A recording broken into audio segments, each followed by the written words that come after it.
हम चर्चा कर रहे हैं उन 17 पावरफुल पॉइंट्स की जो न्यूज पोर्टल इंडस्ट्री से जुड़े हुए हैं और जो हमारे आपके जो न्यूज पोर्टल चलाते हैं, ऐप चलाते हैं, उनके जीवन में बड़े बदलाव ला सकते हैं।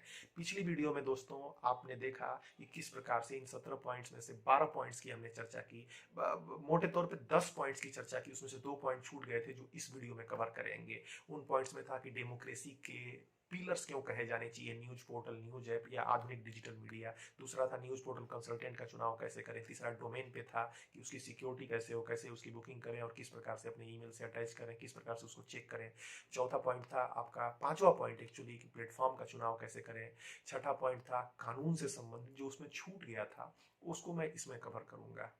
सातवां पॉइंट था कि पोर्टल अपडेट कैसे हो, कंटेंट रेगुलर कैसे अपडेट हो, कंटेंट का प्लान क्या हो। आठवां विश्वसनीयता से संबंध था, क्रेडिबिलिटी से संबंध था, लेकिन उस पर उसमें चर्चा नहीं हो पाई थी।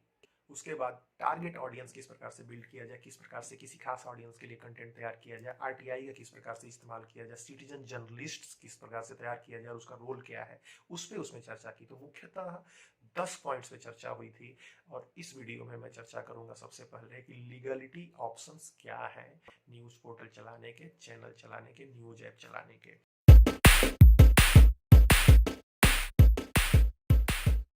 दोस्तों, जैसा कि पिछली वीडियो मैंने आपको बताया था कि मेरा नाम मिथिलेश है और पिछले मैं 13 साल से न्यूज एडिटिंग, राइटिंग और न्यूज पोर्टल कंसल्टेंट के तौर पर अपनी सेवाएं दे रहे हैं। तो न्यूज पोर्टल एसोसिएशन नाम का एक संगठन भी हम लोग डेवलप कर रहे हैं, कई मित्र साथ मिलके, ताकि एक कम्युनिटी बिल्ड हो और उस पर रिसर्च जारी रह सके।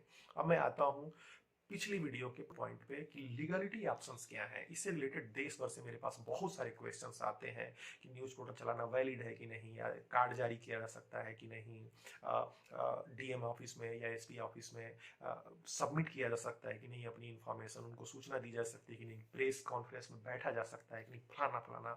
और इस पर इतनी ज्यादा भ्रम फैला हुआ, इतना ज्यादा भ्रम फैला हुआ है दोस्तों कि कई लोग वसूली कर रहे हैं इसको लेके बकायदे। एक किसी एनजीओ का वो प्रिंट आउट निकाल देते हैं, दे देते हैं और उसके बदले में लोगों से पैसे ले लेते हैं। ये बहुत गलत बात है। मैं आपको बता दूं कि आरटीआई मैंने डाला हुआ है, उसका मैं लिंक दे दूंगा नीचे, आप देख लीजिएगा। सूचना प्रसारण मंत्रालय में आरएनआई रजिस्ट्रार ऑफिस में कहीं से कोई स्पष्ट गाइडलाइन नहीं है कि न्यूज पोर्टल चला सकते हैं, नहीं चला सकते हैं, किस प्रकार से चलाना चाहिए। और अभी भी यह, आप जिस प्रकार से सोशल मीडिया चलाते हैं, फेसबुक अकाउंट चलाते हैं, उतनी ही आधार पर जिस तरह से कोई दूसरी वेबसाइट बनाते हैं, वैसे ही आप ये चलाते हैं। अभी तक कोई स्पष्ट गाइडलाइन नहीं है। हालांकि कुछ ना कुछ चर्चाएं चलती रही हैं, लेकिन जब तक कोई स्पष्ट गाइडलाइन नहीं लागू हो जाती है इसके लिए, तब तक आप निश्चिंत चला सकते हैं। कहीं डरने की जरूरत नहीं है, कहीं किसी कंफ्यूजन में पड़ने की जरूरत नहीं है। फिर भी मैं आपको 5 ऑप्शन देता हूं लीगलिटी के, जिसके माध्यम से आप थोड़ा सा और खुद को सुरक्षित महसूस करते हैं। सबसे पहला है दोस्तों, उद्यम रजिस्ट्रेशन पे अपने आधार कार्ड के माध्यम से आप अपने न्यूज पोर्टल को या दुनिया किसी बिजनेस को ही आप उस पर रजिस्ट्रेशन करा सकते हैं। वहां से आपको एक कोड मिलता है, उसके थ्रू आप जा सकते हैं। दूसरा रास्ता होता है दोस्तों कि अगर आप थोड़ा और सिक्योर होना चाहते हैं, थोड़ा और ऑथेंटिक तरीके से बिजनेस करना चाहते हैं, आपको बैंक अकाउंट भी ओपन करना है, तो आप एक जीएसटी नंबर ले लीजिए। जीएसटी नंबर के माध्यम से क्या होगा कि आपको एक मिल जाएगा और एक टैक्सेशन के दायरे में आ जाएंगे, कानूनी दायरे में आ जाएंगे। इसके लिए बस मंथली आपको रिटर्न भरना पड़ता है, फिर क्वार्टरली भी रिटर्न जाती है, मतलब कुल 12 महीने के 12 रिटर्न और 4 क्वार्टर के 4 16 रिटर्न जाते हैं। तो जीएसटी सर्टिफिकेट भी ले सकते हैं। इस संबंध में अगर और आपको जानकारी चाहिए तो मुझसे संपर्क करें। मैं किसी जीएसटी अपने कंसल्टेंट का, बहुत अच्छे मित्र है मेरे, उनका नंबर दे दूंगा, उनसे आप जीएसटी रजिस्ट्रेशन करा सकते हैं। तीसरा, कई लोग एनजीओ चलाते हैं, एनजीओ के माध्यम से भी अपने न्यूज पोर्टल चलाते हैं। एनजीओ का जो रजिस्ट्रेशन नंबर होता है वही रजिस्ट्रेशन नंबर वह दर्ज कर देते हैं और एनजीओ के तहत उस अपने न्यूज पोर्टल को, न्यूज ऐप को चलाते हैं। चौथा होता है कि ऑलरेडी किसी का अखबार चल रहा है, किसी की मैगजीन चल रही है, उसके रजिस्ट्रेशन नंबर पे, आरएनआई नंबर पे अपने न्यूज पोर्टल को भी, न्यूज ऐप को भी चलाते हैं। कई लोग इसके लिए नया अप्लाई करने की सोचते हैं। तो यह सारे कार्य करने के लिए मेरे पास अच्छे लोग हैं दोस्तों, कई सारे परिचित हैं, लेकिन मैं बहुत ज्यादा सलाह नहीं देता हूं कि आप अखबार शुरू करें, मैगजीन शुरू करें, क्योंकि मेरा खुद उसमें विश्वास नहीं है। और कई लोग जिद करते हैं तो मैं उनको नंबर जरूर दे देता हूं, लेकिन सोचिए कि कितना आउटडेटेड मीडिया है। मुझे अगर कोई फ्री में ही कोई अखबार दे दे कि आप चलाओ, उसको किस प्रकार से उसको पाला जाएगा, कहाँ से उसके कागज आएगा, कैसे उसका खर्चा मेंटेन किया जाएगा एक आउटडेटेड चीज का, तो मैं सलाह नहीं देता हूँ। लेकिन फिर भी बहुत सारे लोग जिद करते हैं कि उसका आरएनआई नंबर, लाइसेंस नंबर हो जाएगा तो मैं अपना पोर्टल चला सकता हूँ। तो भैया चलाओ, तुम्हारी मर्जी है, लेकिन मैं इसकी सलाह नहीं देता हूँ। पांचवा जो पॉइंट है लीगलिटी का, कई लोग प्राइवेट लिमिटेड कंपनी बना लेते हैं या दूसरी कंपनी फॉर्म आउट कर लेते हैं, एलएलपी, और उसके थ्रू चलाते चाहते हैं। तो अगर आप भी चाहते हैं कि प्राइवेट लिमिटेड कराएं तो मैं आपको कंसल्टेंट का नंबर दे दूंगा, वो जो बहुत ज़्यादा विश्वसनीय है, मेरे साथ सालों से जुड़े हुए हैं। तो ये 5 ऑप्शंस हैं जो लीगलिटी के पॉइंट ऑफ व्यू से आपको मजबूत करते हैं। लेकिन मैं फिर कह रहा हूँ, किसी चीज़ की कोई ज़रूरत नहीं है। एक सिटीजन जर्नलिस्ट के तौर पे भारतीय संविधान में आर्टिकल 19A में सीधा बताया गया है कि प्रेस की स्वतंत्रता में कहीं कोई बाधा नहीं है। भारतीय संविधान आपको अधिकार ये देता है कि आप आराम से फ्री स्पीच कर सकें। हाँ, उसमें किसी दूसरे की मानहानि नहीं होनी चाहिए, फेक न्यूज़ नहीं होनी चाहिए, कोई दूसरा कंप्लेन ना कर सके। अगर कोई दूसरा कंप्लेन कर देता है कि आप गलत न्यूज़ फैला रहे हैं, आप वैमनस्यता फैला रहे हैं जो दूसरे लॉज का उल्लंघन है, तो फिर डेफिनेटली आप पे कार्रवाई होगी। लेकिन ऐसा अगर आज तक का कोई पत्रकार, किसी बड़े मीडिया समूह का पत्रकार भी करता है तो उसके ऊपर भी कार्रवाई होगी।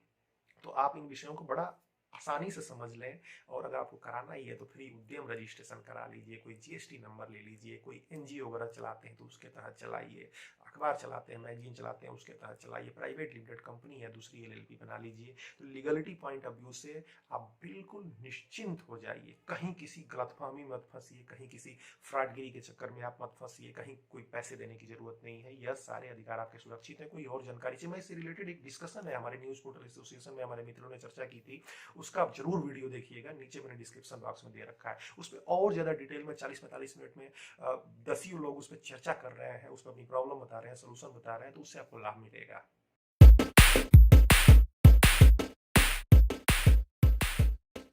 एक और पॉइंट था जो विश्वसनीयता, सोर्स लिंक का पिछले वीडियो में छूट गया था। तो विश्वसनीयता कायम करने के लिए देखिए, रेगुलरिटी चाहिए, सही न्यूज चाहिए, और इस पे भी एक डिटेल वीडियो चर्चा है, बहुत लंबा ये टॉपिक है, कंटेंट कैसा सेलेक्ट करते हैं। सोर्स लिंक का मैं एक आपको फैक्ट बताना चाहूंगा। मैंने एक मल्टीनेशनल कंपनी हेड की और उसमें हमने प्रैक्टिस किया कि किस प्रकार से एक आर्टिकल लिखते हैं। तो वहां पे सोर्स लिंक दिया जाए। आप बड़ी बड़ी वेबसाइट्स को देखेंगे तो कोई इन्फॉर्मेशन दे रही है कि इस सन में इस पर्टिकुलर नेता का जन्म हुआ, तो वो इन्फॉर्मेशन उसको कहाँ से मिली, उसके लिए वहीं पे नीचे उसी पॉइंट पे सोर्स लिंक दे दिया जाता है। क्लिक करने पे सही वेबसाइट पे चली जाती है। तो सोर्स लिंक दें सही ऑथेंटिक इन्फॉर्मेशन का। आपको ये जानकारी कहाँ मिली कि प्रधानमंत्री नरेंद्र मोदी इस देश की यात्रा पे गए, क्या एएनआई ने न्यूज ब्रेक की, क्या पीआईबी ने न्यूज ब्रेक की, किसी गवर्नमेंट एजेंसी या ऑफिस के ट्विटर अकाउंट से क्या आपको पता चला। तो सोर्स जरूर दें कि इस माध्यम से आपको यह खबर पता चली, इस सोर्स के आधार पे आप यह कंटेंट लिख रहे हैं। तो इससे आपकी क्रेडिबिलिटी बनती है। रेगुलर जब आप हो जाते हैं तो क्रेडिबिलिटी बनती है। हमारी मीटिंग होती है, मैं अपने दोस्तों को बताता हूँ जो हमारे कलीग्स हैं, अपने मित्र हैं, कि अगर रेगुलर आएंगे तो फिर विश्वसनीयता बन जाएगी। अगर आप कोई भी काम रेगुलर करते हैं तो विश्वसनीयता बन जाती है। जैसे स्कूल में ही कोई बच्चा जाता है, डेली जाता है, तो टीचर उस पर विश्वास कर देता है कि भाई ये बच्चा एब्सेंट नहीं होगा। डेली कोई पढ़ता है तो माता पिता विश्वास करने लगते हैं। तो रेगुलरिटी बहुत इंपॉर्टेंट है, ऑथेंटिक चीजें करना बहुत इंपॉर्टेंट है, सोर्स लिंक देना इंपॉर्टेंट है, सूत्र देना बहुत इंपॉर्टेंट है। लिखा जाता है ना, इन सूत्रों के हवाले से पता चला, ज्ञात सूत्रों अज्ञात सूत्रों के हवाले से पता चला। तो यह सारी चीजें सोर्स जरूर डेवलप करें तभी, क्योंकि आप न्यूज पोर्टल चला रहे हैं, आप न्यूज ऐप चला रहे हैं। इसमें विश्वसनीयता, क्रेडिबिलिटी बहुत जरूरी है, सोर्स लिंक बहुत जरूरी है। फेक न्यूज ना फैलाएं, या सही न्यूज भी लिखें तो अपने मन से न लिखें, उसमें सोर्स दें। अमुक व्यक्ति ने कहा, अमुक एजेंसी ने कहा, अमुक ट्विटर अकाउंट से, अमुक माध्यम से, अमुक वेबसाइट के इस पर्टिकुलर लेख से ये चीज ली गई है। Source link. तो पिछला वीडियो अल्टीमेटली यहाँ कंप्लीट हुआ। अब इसका अगला भाग, मतलब इस वीडियो का अगला पॉइंट मैं आपको बताता हूँ। यह 13वां पॉइंट है कि खुद में अनुशासन कितना जरूरी है।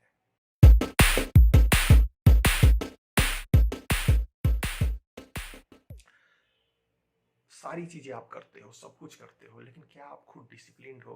क्या आप एक इंस्पायरिंग पर्सनालिटी हो? क्या आप टाइम टू टाइम अपना काम कर पाते हो? क्या अपने नेटवर्क के लोगों को आप एंटरटेन कर पाते हो, उनको सही तरीके से प्रबंधित कर पाते हो? इसके लिए आपको स्किल बड़ा डेवलप करना होगा। और कहा गया है कि hard work is the only religion in this world. कड़ी मेहनत ही इस दुनिया का एकमात्र धर्म है, आप चाहे जो माने। लेकिन अगर आप मेहनत नहीं करते हैं, अगर आप चीजों को प्रबंधित नहीं करते हैं, तो बहुत दूर तक ये यात्रा नहीं ले जा पाएंगे आप। सुनेंगे, रहेंगे, तो खुद को अनुशासित कीजिए, खुद को इंस्पायरिंग बनाए, क्योंकि आप लोगों से जुड़ते हैं, आप क्लाइंट से जुड़ते हैं, और वह आपके वर्क कल्चर से प्रभावित होता है, ना कि कोई जो बोलता है सिर्फ उससे प्रभावित होता है। बोलने से भी ऑफ कोर्स ये भी बहुत अच्छी कला है, लेकिन आप अपनी प्रेजेंस से, अपने अनुशासन से, अपने हार्ड वर्क से, अपनी चीजों को समझने की ताकत से, नई चीजों को लर्न करने की ताकत से खुद को मजबूत करें। यह सभी चीजों का बेस है दोस्तों कि सब चीजें कर कौन रहा है। ये 17 पॉइंट्स बता रहे हैं, इसको करने का माध्यम कौन है, आप हो। तो खुद पे आप ध्यान दो, बहुत सारी मोटिवेशनल चीजें देखो, इंस्पायरिंग चीजें देखो, बहुत सारी स्पिरिचुअल की चीजें आप करो। तो खुद को स्ट्रांग करो, हेल्दी रहो। माइंड आपका हेल्दी होना चाहिए, शरीर आपका हेल्दी होना चाहिए, विचार अच्छे होने चाहिए, स्वस्थ होना चाहिए। ऐसा नहीं कि आप बीमार ही पड़े रह रहे हो, कहीं जा रहे हो तो बिना किसी एटिकेट के ऐसे ही चले जा रहे हो, जो आपका खुद हुलिया मेंटेन नहीं है। तो थोड़ा सा आप प्रोटोकॉल का फॉलो करो, क्योंकि अब आप एक न्यूज पोर्टल चला रहे हो, उसको प्रबंधित कर रहे हो, इससे बहुत सारे लोग जुड़े हुए हैं, बहुत सारे लोगों की उम्मीद जुड़ी हुई है। और ऐसे में आपको एक सजग व्यक्तित्व के तौर पे, सजग पर्सनालिटी के तौर पे बिहेव करना आवश्यक है। चीज़ों को टालिए नहीं। इसमें बहुत सारी वीडियोज़ हैं, इसमें आप जानते होंगे। मुझे ध्यान दिलाना इसलिए ज़रूरी था ये कि आप इसमें सबसे इम्पोर्टेंट फैक्टर हैं, तो इसको नेग्लेक्ट ना करें।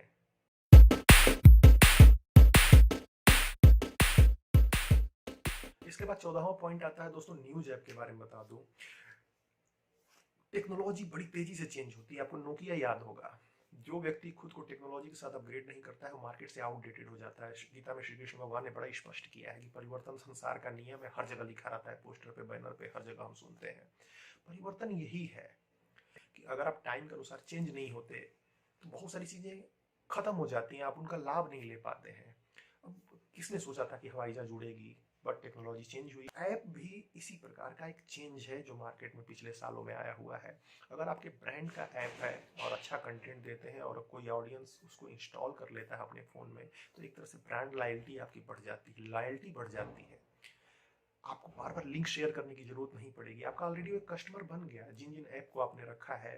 तो ऐप की दुनिया में आना इसलिए बहुत जरूरी है, क्योंकि इसमें कस्टमर को चॉइस मिल जाती है। कस्टमर इसमें इरिटेट नहीं होता है। कस्टमर जब चाहे खोल के देख सकता है कि भाई पर्टिकुलर कैटेगरी की न्यूज चाहिए, पर्टिकुलर जगह की न्यूज चाहिए, इस टाइप की न्यूज चाहिए, इस तरह का मेरे पास ये एक एप्लीकेशन है, इसको मैं इंस्टॉल मैंने किया हुआ है, इसको मैं न्यूज रीड कर लेता हूँ। कई सारी नोटिफिकेशन भी जाती है जब कस्टमर आपका एप्लीकेशन इंस्टॉल करता है। तो कई लोग इसके बारे में, रेट के बारे में पूछते हैं, तो देखिए अलग अलग रेट बनाते हैं। अगर एंड्रॉइड से आप शुरू करते हैं तो 7-8 हज़ार में, 10 हज़ार में कोई आपको एक news portal consultant, news app consultant आपको एक ऐप बना के दे देगा। वेब व्यू थोड़ा सस्ता बनता है, हमारी टीम भी इसको बनाती है, बहुत चीप बनाती है। नेटिव एप्लीकेशन भी डेवलप करती है, तो हमारी कंपनी भी उसको डेवलप करती है। तो ऐप के बारे में अगर कोई क्वेरी हो तो आप मुझे बता सकते हैं, व्हाट्सएप कर सकते हैं, सिग्नल पे मैसेज कर सकते हैं 99900890।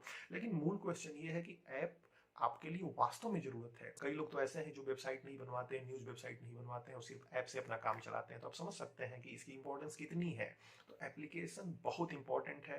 एंड्रॉयड पे एप्लीकेशन बनवा लीजिए, क्योंकि iOS पे बहुत ज़्यादा शुरू में महंगा पड़ता है, लेकिन बाद में आप इसको कर सकते हैं। तो ऐप की इंपॉर्टेंस पे भी एक अलग वीडियो है जिसका लिंक मैं नीचे दे रहा हूँ, उसको आप जरूर देखें, तो उसके और भी डिफरेंट एस्पेक्ट को आप पकड़ पाएंगे। कहीं ऐसा ना हो कि आप काम कर रहे हैं और पुरानी टेक्नोलॉजी पे काम कर रहे हैं।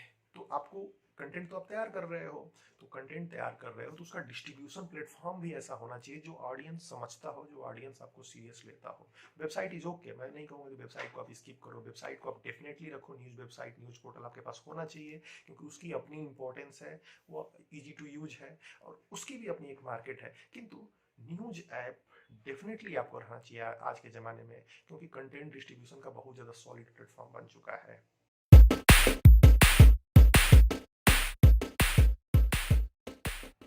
15वां पॉइंट है दोस्तों, कम्युनिटी डेवलपमेंट, नेटवर्क बिल्ड। आप काम कर रहे हो किंतु अकेले कर रहे हो। इस इंडस्ट्री में क्या हो रहा है, आपके आसपास क्या हो रहा है, आप जैसे दूसरे लोग क्या सोच रहे हैं। ये कुछ कुछ वैसा है कि आपने किराना की दुकान खोल ली, अकेले खोल ली, आपको पता नहीं है कि कौन सी चीज किस रेट पे बेचा जाए, आप ज्यादा मार्जिन तो रख दिए, पता चला कोई आपके पास आ नहीं रहा है। तो कॉम्पिटिटर आप कह लीजिए, सहयोगी कह लीजिए, दूसरे दुकानदारों के पास भी आपको समझना पड़ता है, बैठना पड़ता है कि किस मेंटेलिटी से वो लोग चल रहे हैं, क्या स्ट्रेटजी अपना रहे हैं। कोई ऑफर दे रहा है, सपोज कीजिए कि आपके पास एक प्रोडक्ट है, वो पुराना पड़ा रह रहा है, दूसरा बंदा ऑफर देके वो चीज निकाल दे रहा है। कम्युनिटी में रहना इसलिए जरूरी है। फिल्म इंडस्ट्री की अपनी एक कम्युनिटी है, दूसरे पत्रकारों के संघ अपने हैं, संगठन हैं जो बहुत सारी चुनौतियों पे चर्चा करते हैं। एक इसकी सेंस ऑफ सिक्योरिटी भी मिलती है कि हमारे जैसे 100 लोग जुड़े हुए हैं, हमारे जैसे 1000 लोग जुड़े हुए हैं, 5000 लोग जुड़े हुए हैं। न्यूज पोर्टल्स एसोसिएशन हमने गठित किया हुआ है, उसमें आपको जरूर जुड़ना चाहिए। दूसरे भी जगह पे आप कम्युनिटी में जुड़िए, जो न्यूज पोर्टल चलाते हैं, न्यूज ऐप चलाते हैं, न्यूज चैनल चलाते हैं।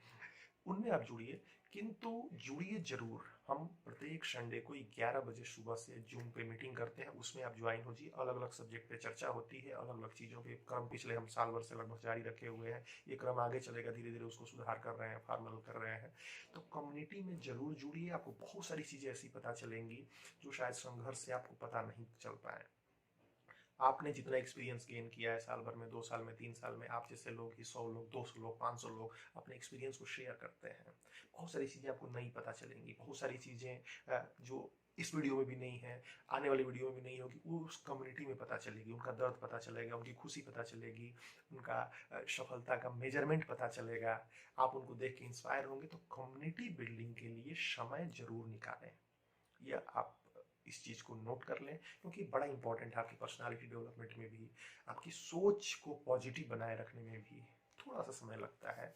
सप्ताह में 1-2 घंटे निकालना होता है। सक्रिय रूप से भी आप जुड़ सकते हैं। बहुत सारे रास्ते हैं जिसके माध्यम से आप खुद को डेवलप कर सकते हैं। नेटवर्क बनता है, रेफरेंसेज मिलते हैं, काम मिलते हैं, आपको बिजनेस के आइडियाज मिलते हैं। किनसे?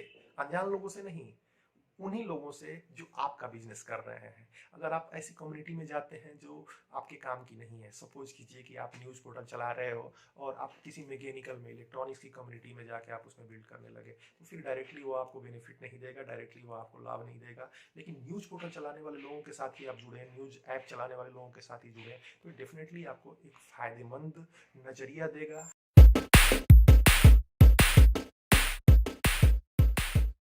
अब हम पहुंच गए हैं 16वें पॉइंट पे। मैं आपको एक बार ध्यान दिलाना चाहता हूं कि ऊपर से पहले पॉइंट से 15 पॉइंट तक आप चीजों को याद करें, समराइज करें। कौन कौन से पॉइंट्स थे, इसको आप एक बार दिमाग में कीजिए। मैं थोड़ा सा मैं पाज लेता हूं। आपको ध्यान है? 15वें पॉइंट के बाद मैं 16वें पॉइंट पे आपको कमाई के बारे में बता रहा हूँ। यह चाहता तो मैं बहुत शुरू में ही बता देता, लेकिन जब तक आप इन 15 स्टेप्स को पूरा नहीं करते हैं तब तक आपकी सॉलिड कमाई नहीं आ पाती है। आप एक स्ट्रॉन्ग तरीके से, एक लंबे, एक विजन के तरीके से आप नहीं सोच सकते हैं। इसीलिए 16वें पॉइंट में मैं आपको बताने वाला हूं कि किस प्रकार से न्यूज पोर्टल से, न्यूज ऐप से, न्यूज चैनल से आप कमाई कर सकते हैं। क्या क्या मीडियम है, कुछ आप जानते हैं, कुछ नई चीजें हैं जो आपको आजमाना चाहिए। इसमें सबसे पहला पॉइंट जो है दोस्तों, वह ऑनलाइन अर्निंग को देख के लोग आते हैं कि एडसेंस, गूगल का एक प्रोग्राम है कि आप एक पोर्टल चला रहे हैं, एक ऐप चला रहे हैं और एडसेंस के माध्यम से आपको कमाई का रास्ता मिल सकता है। ये सच है। अगर आपका पोर्टल कम से कम 2-3 महीने पुराना हो गया हो, तुरंत अप्लाई ना कीजिए। 3-4 महीने पुराना हो गया होगा, पर डे उस पर कम से कम 400-500 के आसपास विजिटर आ रहे हैं, तब आप एडसेंस के लिए अप्लाई करें। 3 महीने एज, कम से कम डेली 500 के आसपास विजिटर, तो बहुत उम्मीद होती है। और उसको अप्लाई करने से पहले आप about us, privacy policy, contact us, अपनी साइट को पूरा कर लें। तब आप अप्लाई करते हैं तो डेफिनेटली चांसेस होते हैं कि गूगल एडसेंस उसको अप्रूव कर दे। जल्दबाजी करते हैं, इन चीज़ों का ध्यान नहीं रखते हैं तो उसको रिजेक्ट कर देता है और आप परेशान हो जाते हैं। लेकिन अगर अप्रूव हो गया गूगल एडसेंस तो आप वहां रुके नहीं, क्योंकि यह आपको कमाई का बहुत छोटा हिस्सा देगा। अगर आपने 100 रुपया उम्मीद लगा रखी, मैं आपकी उम्मीदों की बात कर रहा हूँ, आपकी सोच की बात कर रहा हूँ। अगर आप सोच रहे हैं कि ऑनलाइन अर्निंग से 100 रुपया आ जाएगा, तो उससे 1 रुपया भी नहीं आएगा, 50 पैसे आ सकता है। तो आपकी सोच में और रियलिटी में ये फर्क है। बहुत सारे लोग, कोई सेटिस्फाइड नहीं होता एडसेंस की कमाई से, क्योंकि उसकी एक्चुअलिटी वो समझ नहीं पाता है। पहले एडसेंस में अच्छी खासी अर्निंग थी, कंपटीशन कम था, अब जो है उसमें अर्निंग घटी है। तो आप ध्यान रखें कि सिर्फ ऑनलाइन के ऊपर जब तक आपके पास लाखों विजिटर नहीं आते हैं, जो कि बहुत टफ काम है, तब तक आप एडसेंस के ऊपर खुद को डिपेंड नहीं कर सकते हैं। हाँ, 1 लाख, 2 लाख, 5 लाख अगर डेली लोग आने लगे उस पे, तब आप उससे एक हैंडसम अमाउंट आता है। लेकिन इतना विजिटर लाने के लिए आपको क्या करना होगा? क्या आप वही करने वाले हैं जो सुशांत सिंह राजपूत के मामले में फेक न्यूज का फैलाया और वो लड़का बाद में फिर अरेस्ट हुआ, बाद में जेल गया? तो ऐसा ना सोचें, व्यूज के चक्कर में ना पड़े, फेक व्यूज के चक्कर में ना पड़े। बेस आप मजबूत करें और एडसेंस से आप इस तरीके से सोचेंगे, चलो जो आ रहा है आ रहा है, कोई प्रॉब्लम नहीं, साइट मेरी अच्छी लग रही है, एडवर्टीजमेंट चल रहा है सैमसंग के, मारुति के, दूसरी बड़ी बड़ी कंपनियों के, अच्छा लग रहा है वेबसाइट। 2-4-5 महीने में एक चलो चेक भी आ जाएगा, साल भर में कोई एक चेक आ जाएगा, 2 साल में आ जाएगा, तो क्या बुरा है? कोई बुराई नहीं है। इस नजरिए से सोचेंगे तो एडसेंस इज गुड। अगर इस नज़रिए से आप सोचते हैं कि बहुत ज़्यादा आमदनी आ जाएगी, बहुत ज़्यादा कमाई हो जाएगी, तो दैट इज़ बैड। वह आपको बहुत निराशा के गर्त में धकेल देगा और उससे कोई आपको बहुत लाभ नहीं मिलेगा। कमाई का दूसरा पॉइंट है ऑफलाइन, यानी आप उसको विज्ञापन कह लीजिए।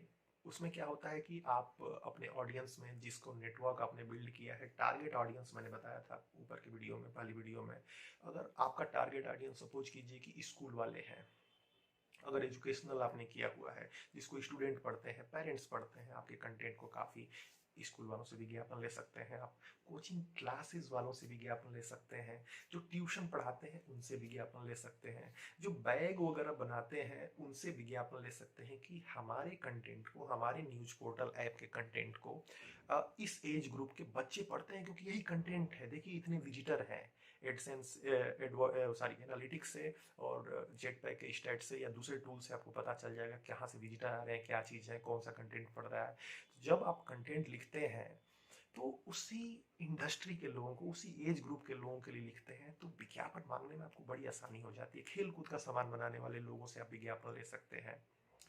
इस तरीके से एक आपकी नीच बन जाती है, एक आपका बेस बन जाता है और आप उसमें एक्सपर्टीज हो जा सकते हैं। आप कह सकते हैं कि भाई इस इंडस्ट्री में तो मैं बहुत ज़्यादा इन डेप्थ तक हूँ और आप हमें विज्ञापन देंगे तो आपको ज़्यादा लाभ होगा, उसको भी लाभ होगा डेफिनेटली। अगर उसका विज्ञापन ऐसे लोगों को दिखता है जो उसके ऑडियंस है, जो उसका सामान खरीद सकते हैं, बच्चे उसके खिलौने खरीद सकते हैं, उन्हीं को विज्ञापन दिख रहा है, उन्हीं के लिए आप कंटेंट बनाते हैं, तो विन विन सिचुएशन है दोनों लोगों के लिए। तो इसको ध्यान दें। विज्ञापन के लिए अगर आप जनरल चीज़ें बनाते हैं तो बिजनेसमैन के पास जाते हैं, नेताओं के पास जाते हैं, डेफिनेटली वहाँ से भी आपको मिलता है, लेकिन फोकस होने से ज़्यादा मिलता है, अच्छा अमाउंट मिलता है आपको और सामने वाले बंदे को भी लाभ होता है। तो टारगेट ऑडियंस बिल्ड करें, खास तरह के ऑडियंस बिल्ड करें और उस तरह के एडवर्टाइजर्स के पास आप जाएं। ये दूसरा पॉइंट हो गया विज्ञापन का। पहले भी आप जानते होंगे अगर जर्नलिज्म कर रहे हैं तो विज्ञापन कैसे हासिल किया जाता है, लेकिन मैंने आपको इसमें यही जोड़ा कि टारगेट ऑडियंस इज इंपॉर्टेंट। इसके बाद मैं आता हूं दोस्तों, तो तीसरा पॉइंट मुझे जो नजर आता है, एक हमारे मित्र हैं गणेश यादव जी, और उन्होंने बड़े सॉलिड तरीके से मेंबरशिप की चर्चा की है। मेंबरशिप हमारे अखबारों में भी होता रहा है, विज्ञापनों में, मैगजीन्स में भी होता रहा है। विज्ञापन एक बार में बंदा देता है, कहानी खत्म हो जाती है, लेकिन मेंबरशिप एक ऐसा होता है, विज्ञापन की प्राइस भी हायर होती है कंपैरेटिवली। मेंबरशिप एक ऐसी चीज है जो 3 महीने के लिए, 6 महीने के लिए, साल भर के लिए, 5 साल के लिए, आजीवन दी जाती है। उसका एक अमाउंट कम रहता है और उसके सहारे वह बंदा आपसे जुड़ा रह जाता है, आपकी न्यूज को पढ़ता है। तो मेंबरशिप बढ़ाने की सोचें कम पैसे में, और उसमें आप उसको फीचर दे सकते हैं कि भाई पर्टिकुलर इतनी न्यूज, महीने की 12 न्यूज आपकी लगेगी। आपका एक विज्ञापन भी आपके बिजनेस का लग जाएगा। आपका अगर आपके घर में किसी बच्चे का बर्थडे होता है तो उस बर्थडे की प्रोफाइलिंग भी लग जाएगी। इस तरह की कई चीज़ें आप डेवलप कर सकते हैं। आपके कार्यक्रम को हमारा कैमरामैन आके कवर करेगा, इतने कार्यक्रम को पर्टिकुलरली। इसमें थोड़ा वर्कआउट करना पड़ेगा, रीजन वाइज, आपके फैसिलिटीज वाइज, आपके कंटेंट वाइज। और मेंबरशिप बनाए तो उसमें कस्टमर को भी लगता है कि भाई 10,000 रुपये में हमें 12 साल, मतलब 12 महीने का मिल रहा है, 1 साल का हमें कवरेज मिल रहा है। उसको भी डेफिनेटली विज्ञापन करना है, तो उसको खलता नहीं है। और ऐसे आप क्या कर सकते हैं, अलग अलग रेट पे 1100, 2100, 5100, 11,000, 21,000, 51,000, जितना जो आपके पोर्टल की वैलिडिटी है, जो आपके लोगों की वैलिडिटी है, जो आपकी मार्केटिंग कैपेसिटी है, उसके आधार पे आप लोगों तक जा सकते हैं, मेंबरशिप का नेटवर्क फैला सकते हैं। तो membership is a very powerful, और इस पे 2 वीडियो न्यूज पोर्टल एसोसिएशन में चर्चा हुई है, जो नीचे डिस्क्रिप्शन बॉक्स में लिंक दे रहा हूँ। आप उसको डिटेल में देखिए, आपको यह कमाई का बहुत स्टेबल माध्यम आपको देगा। इसके बाद जो आता है मित्र, वह होता है कि एसोसिएट प्रोडक्ट सेलिंग किस प्रकार की जाए। अब आपको मैं बताता हूँ कि जैसे एजुकेशन के ऊपर मैंने पीछे एग्जांपल दिया कि एजुकेशनल कंटेंट है, तो आप विज्ञापन तो आप उसको देते ही हैं, आप उसका विज्ञापन तो लेते ही हैं, लेकिन आप कल्पना कीजिए कि आप उसको डायरेक्ट लीड दें। अगर आप उसके कुछ प्रोडक्ट को अपनी वेबसाइट पे सेल भी करने लगे, एजुकेशनल कंटेंट दे रहे हैं, नीचे सपोज कीजिए कि आप ने लगा दिया कि इस प्रोडक्ट को खरीदने के लिए इस पे ये विशेष ऑफर है, या हमारी वेबसाइट से अगर जाते हैं, एफिलिएट मार्केटिंग बहुत सारे मित्र समझ रहे होंगे इसको। तो डायरेक्ट आप सेलिंग भी कर सकते हैं कि भाई आपके इतने प्रोडक्ट को हम आपको बिकवाएंगे, इतने कस्टमर्स को हम आपको देंगे और उसमें से हमारा एक अपना निश्चित कमीशन होगा। तो विज्ञापन तो जो दिया उसने दिया, लेकिन जो आपने कस्टमर फॉरवर्ड किया, कई लोग इसके लिए कूपन कोड इस्तेमाल करते हैं कि दुकानदार आपको कूपन दे देगा कि अगर आपके पोर्टल का नाम उस दुकान पे बताया जाएगा तो आपको 10% डिस्काउंट मिल जाएगा। तो इसका फायदा क्या होता है कि कस्टमर भी खुश, उसको थोड़ा ऑफर मिल जाता है, थोड़ी चीजें छूट में मिल जाती है, दुकानदार भी खुश कि एक रेगुलर कस्टमर आ रहा है, आपके पास अपना एक कमीशन भी आ जाता है। इसी प्रकार से अगर फिनेंशियल कंटेंट आपकी वेबसाइट पे है, फाइनेंस की लोगों को जागरूक करते हैं किस प्रकार से निवेश किया जाए, कैसे बैंकिंग सर्विसेज का इस्तेमाल किया जाए, किस प्रकार से शेयर मार्केट में, म्यूचुअल फंड में इन्वेस्ट किया जाए, और एक इंश्योरेंस एडवाइजर है उसके साथ अगर टाई अप हो जाता है कि आपको हम कस्टमर देंगे और उसमें हमारा ये एक रेवेन्यू शेयरिंग रहेगा, तो एसोसिएट प्रोडक्ट सेलिंग या एफिलिएट मार्केटिंग कह लीजिए आप इसको, यह भी बड़ा बेनिफिशियल होता है। और अगर आपके साइट पे कस्टमर आते हैं, अगर एक जिले के एक खास कस्टमर आपकी साइट पे आने लगे तो डेफिनेटली उसका लाभ आपको मिलेगा। तो सिर्फ विज्ञापन के रेट तो आप हाई सेल करोगे ही करोगे, आप उसको डायरेक्ट कस्टमर भी प्रोवाइड कर सकते हो, आप उसके प्रोडक्ट को डायरेक्ट सेल भी कर सकते हो। इसी प्रकार से सपोज कीजिए कि आप कंटेंट दे रहे हैं, न्यूज इंडस्ट्री में काम कर रहे हैं दूसरी जगह पे, आप वेबसाइट के साथ अगर टाई अप कर लेते हैं, आपके पास आपका नेटवर्क बिल्ड हो गया, आपकी कम्युनिटी बिल्ड हो गई। कई लोग बोलते हैं कि भाई ये वेबसाइट कहाँ से बनवाई, ये न्यूज ऐप कहाँ से बनवाया, आप बताते हैं कि ये न्यूज ऐप वेबसाइट मिथिलेश जी से बनवाई हमने, और आपके माध्यम से जो कम्युनिटी आता है तो एक तरह से आप हमारे एसोसिएट हो जाते हो और उसके माध्यम से फिर एक आमदनी मिलती है। ये बड़ा पॉपुलर चीज है, लेकिन इससे आपकी साख भी बनती है। इससे आप एक दो फायदे होते हैं, आपने जिससे काम कराया है आप उसको जानते हो, तो कस्टमर को भी बेहतर सर्विस मिलती है। कस्टमर को जब बेहतर सर्विस मिलती है तो डेफिनेट है कि जब दोनों साइड से विन विन सिचुएशन होती है तो आपकी क्रेडिट बढ़ती है, आपकी साख बढ़ती है, आमदनी जो आती है वो तो आती ही आती है। कमाई में ही पांचवा पॉइंट है खुद की प्रोडक्ट रेंज लॉन्च करना। कई सारे मीडिया समूह में आपने देखा होगा, हाल ही में ललन टॉप करके एक बड़ी वेबसाइट है, उससे आप न्यूज पढ़ते होंगे, उसने अपना स्टोर लॉन्च कर दिया, उसने अपना प्रोडक्ट लॉन्च कर दिया। जैसे सपोज कीजिए कि फूड की आप सपोज कीजिए कंटेंट है आपकी वेबसाइट का, अपना प्रोडक्ट आप लॉन्च कर सकते हैं। अगर 1 लाख लोग डेली आ रहे हैं एक पर्टिकुलर रीजन से और आपने सपोज कीजिए कि फूड के बारे में है और आपने एक नमकीन का ब्रांड लॉन्च कर दिया, तो आपको पता है कंटेंट तो आपका पढ़ा ही जा रहा है, आपकी ऑडियंस है ही, प्रोडक्ट भी सेल होता है। तो आप अपना भी कोई प्रोडक्ट बना सकते हैं। जैसे कि आप एक अच्छे लेखक हैं, अपने पोर्टल के लिए अच्छा लेख लिखते हैं, आप अच्छी वीडियो बनाते हैं, तो क्या आप यह सर्विस लोगों को नहीं दे सकते हैं कि अगर उनको अपने ब्रांड के लिए, उनको अपने स्कूल के लिए, उनको अपने इंश्योरेंस या फिनेंशियल चीज़ों के लिए कंटेंट लिखवाना हो, एक वीडियो बनाना हो, तो आप अपनी सर्विस भी सेल कर सकते हो, अपना प्रोडक्ट भी सेल कर सकते हो, सर्विस भी सेल कर सकते हो। तो अपनी स्किल को अपने लिए तो आप यूटिलाइज कर ही रहे हैं, लेकिन मान लीजिए कि उसमें इतना टाइम आपके पास बच रहा है, तो आप अपनी सर्विसेज को सेल भी कर सकते हो। हाँ, उसमें परफेक्शन होनी चाहिए, उसमें कमिटमेंट होनी चाहिए। तो इस तरीके से आप कमाई के एक थ्रेशोल्ड लेवल पे, एक ब्रेक इवन तक डेफिनेटली पहुंच जाएंगे। यहाँ अंत होता है 16 नंबर का, लेकिन एक पॉइंट बाकी है।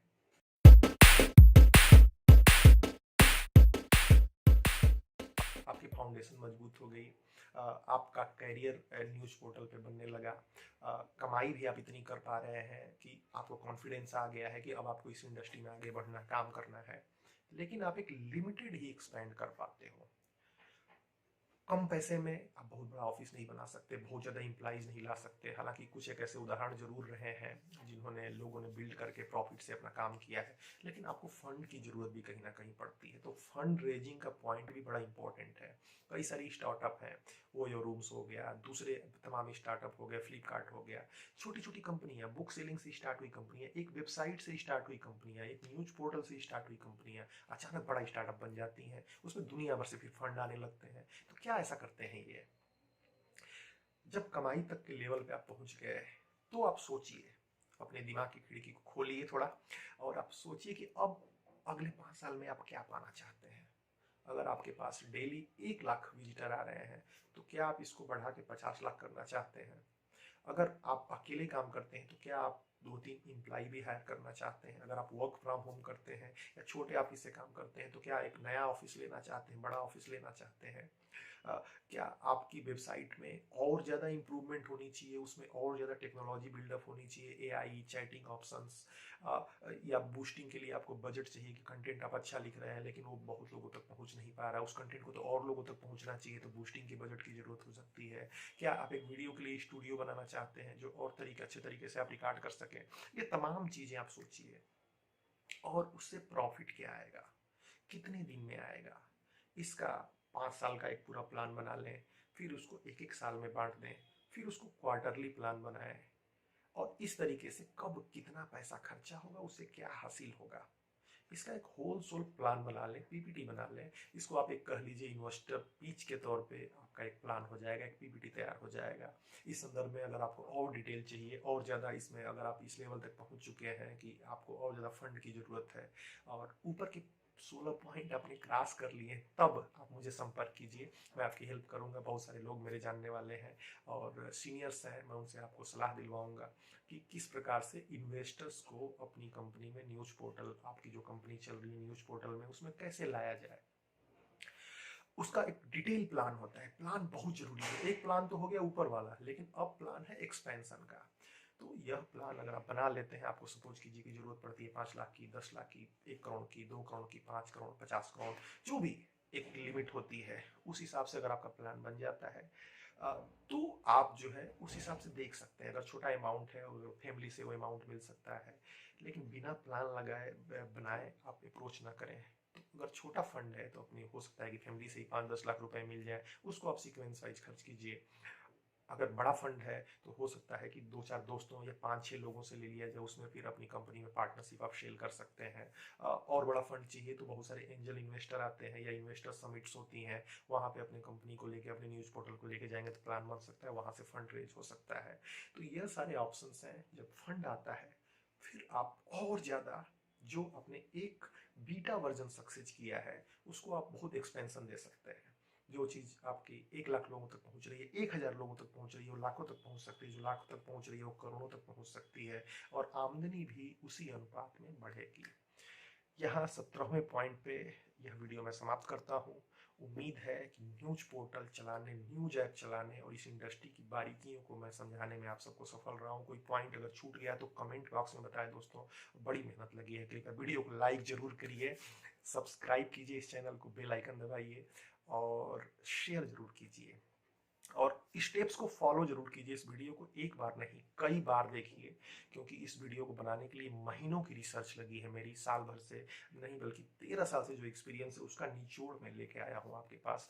और जब दूसरी जगह ये वीडियो नॉर्मली नहीं मिलेगी, इस तरह का इन डेप्थ कंटेंट नहीं मिलेगा। फिर भी कोई पॉइंट छूट गया है तो उसको आप कमेंट बॉक्स में बताएं, उसको मैं अगली वीडियो में कवर करूंगा। कोई क्वेश्चन है किसी भी पॉइंट से रिलेटेड, किसी प्रकार की हेल्प चाहिए, किसी प्रकार की आपको सहायता चाहिए, मुझे व्हाट्सएप करें मेरे नंबर पे 9990089080। मुझे मेल भी कर सकते हैं m@gmu.in। मेरी मेल आईडी डिस्क्रिप्शन बॉक्स में मैं नीचे दे दे रहा हूँ, यहाँ स्क्रीन पर भी आपके सामने मैं दर्ज कर दूंगा। अब जो है आपसे मैं इजाजत चाहता हूँ अगली वीडियो के लिए, और आपको विश करता हूँ कि आप अपना न्यूज पोर्टल डेमोक्रेसी के हित में, अपने हित में बहुत आगे तक लेके जाएं। बहुत बहुत मिथिलेश का आप सबको नमस्कार, हृदय से नमस्कार। Thank you so much.